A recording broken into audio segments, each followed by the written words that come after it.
Hello, welcome to my podcast. Today we're doing the chapter on parents. And there's two ways I'm going to talk about this. The first one is talking about the fact that you will be as a parent to your partner, because we are actually three parts. We're the parent, the adult, and the child. These are the three aspects of ourselves. In the partner relationship, we'll often parent the other person. It's a loving way to treat them. If they're sick, we might go and get them medicine. If they're needing help, we will help them. If they need advice, we give advice. It's a parental kind of relationship that we have with them, and it can be very healthy, and it can actually work to help the relationship and provide much more love and nurturing. However, the downside is if you get the crappy parent one, and you can get that one, these people will be control freaks. They will want you to do what they want you to do. They will be very much into conditional love. While you do what they want, everything goes well. But if you don't do what they want or how they say to do it, then they will punish you. The parent who is like this will also nag. They will nag you incessantly and not stop.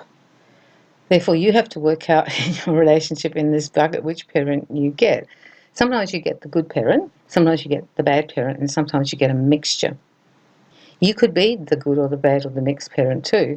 Maybe you're being one of those parents, and maybe that's a good thing to look at in this bucket. Which parent are you? Which parent are they?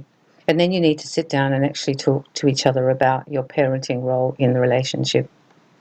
I know you've heard this statement where one person's saying to the other, the one says, "Don't treat me like a child," and you're saying to them, "Well, don't act like one." And that is a dynamic that you'll see straight away as the parent-child relationship. And we can flux in and out of these relationships. Sometimes I'll be the child and you'll look after me as a parent. Sometimes you'll be as the child and I'll look after you as a parent.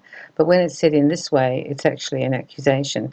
It's not actually a good thing. It's usually coming from that controlling parent relationship that you have in this bucket, not from the healthy one. Have a look at who you are first. Which one are you? And if you don't have any clear understanding of this for yourself, you can't be objective, ask your partner. They will tell you which parent you are. You will know which parent they are, whether they're the good one, the nurturing one, the kind one, the mixture, or the controlling parent who wants you to do as they're told. And often you will see that if you have the controlling parent, that if you look into their family, you'll find either the mother or the father is that controlling parent, and they have either got the genetics of that parent or they've learned that behaviour. It's very important to make sure this part of the bucket works, because when you have someone who's parenting you in a negative and unhealthy way, you are going to have trouble in your actual relationship, because they will treat you in a servile way. They will treat you like you are a child when you're actually not a child, and they will actually basically want you to do whatever they want you to do.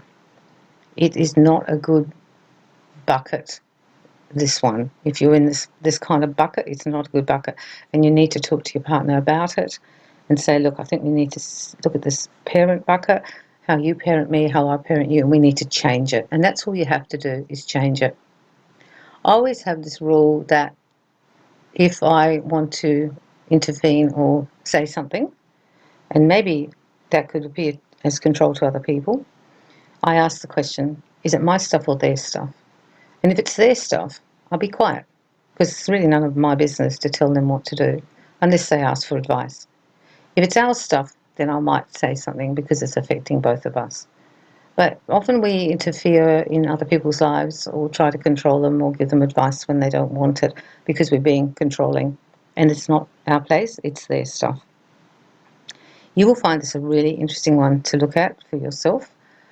You can stop it. If you're the controlling parent, you need to be quiet. It gets that simple. As soon as you start saying it, be quiet. You'll start the sentence, well, I think you should, and then change it to do whatever feels comfortable for you. Stop telling them which street to go down when you're in the car. Stop telling them what they should and shouldn't eat.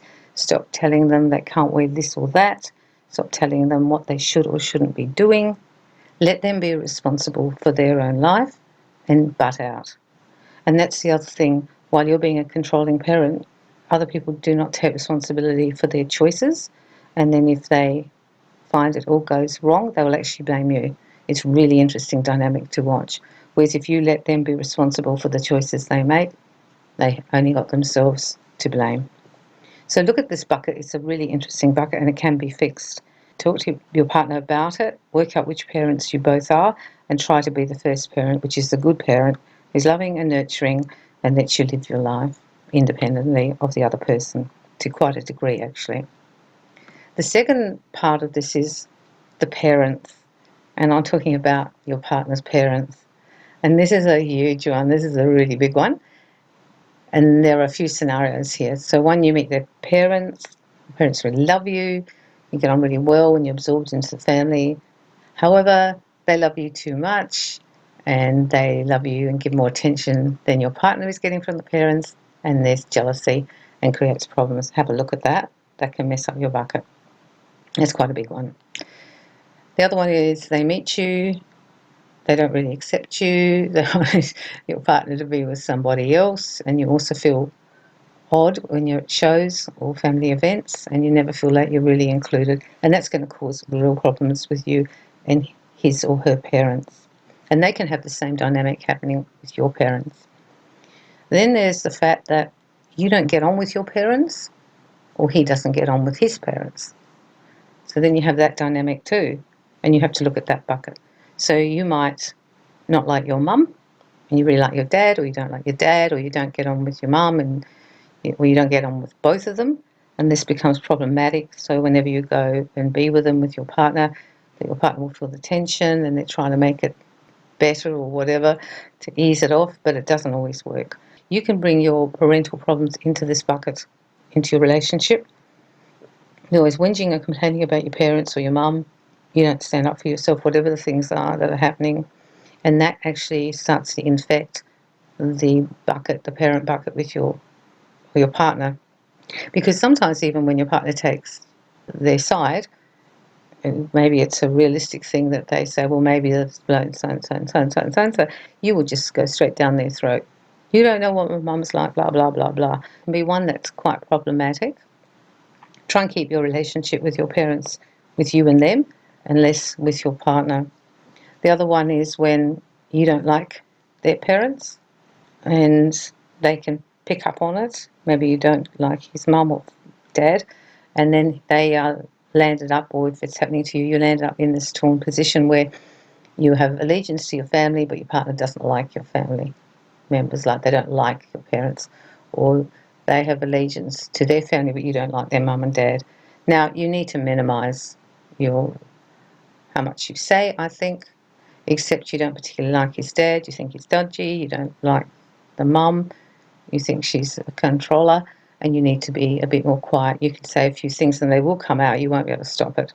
But at the end of the day, you don't want to put your partner in the middle of the two of you. And some parents will do this, some families do this. They make the person choose between you and the family, and that really puts great difficulty in your parent bucket. They were their parents, they are your parents, but now this is your life. And you do whatever you want in this life. This is your life. You don't have to please your parents. You don't have to get anything from your parents. You don't need to have their approval anymore. You're a grown-up person. Do whatever you like. And you stand up for yourself. And if your parents don't like it, it's just bad luck. They had their life. They had their choices. They had their opportunities to make mistakes, just like you do, because they'll think what you're doing is a mistake, obviously.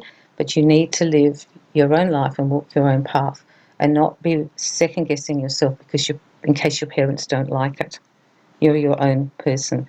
It's part of growing up, really, when you realise you're separate to your parents and the choices you make are your choices.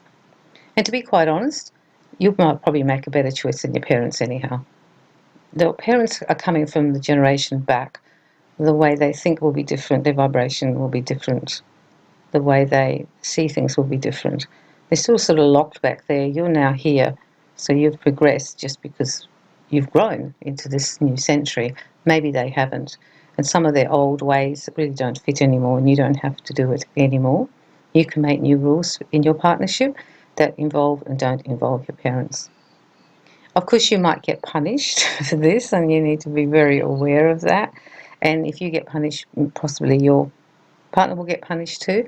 But at the end of the day, your parents probably need you more than you need them. I remember saying to somebody, they were talking about their mum and dad, and they were maybe in their 20s, and I said, look, you are the centre of your parents' universe. That's how they see it. But remember, they're not the centre of your universe anymore. It doesn't mean that you can't do things to make them happy, but remember the dynamic is changed now, and that's what you need to understand. Work with the two aspects of the bucket now, you as a parent to your partner and vice versa, and then the problems you can have with their parents. I always think with other people's family, less is better. You can say things in a way that aren't so aggressive too. You can be honest, but not be that honest that it causes problem in your relationship. If you think his dad is dodgy and you don't like being too close to him at the party, you don't have to say that. You just be quiet and keep yourself safe around that person. If you don't like his mum and you think she's very controlling and she gets her own way all the time, you don't always have to say things. These things we actually know about our parents on some subliminal level. We know that, and we don't really have to be told it by our partner. Treat them like a guest. If they're his parents, your parents, be kind to them, be polite.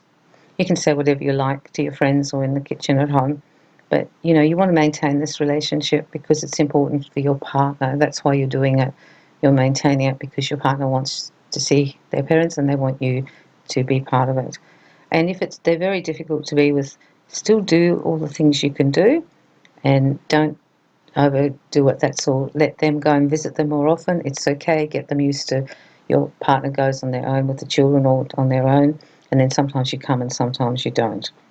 If you want to maintain it, you might have to get a little bit of distance, especially if they're very difficult parents to deal with. And you can tell your partner to do likewise.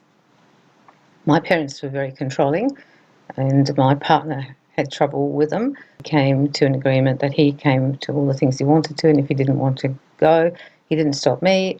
I still went, of course, but I just went on my own, and I went on my own with the children. And to be quite honest, it was probably easier because the tension around the three of them wasn't good.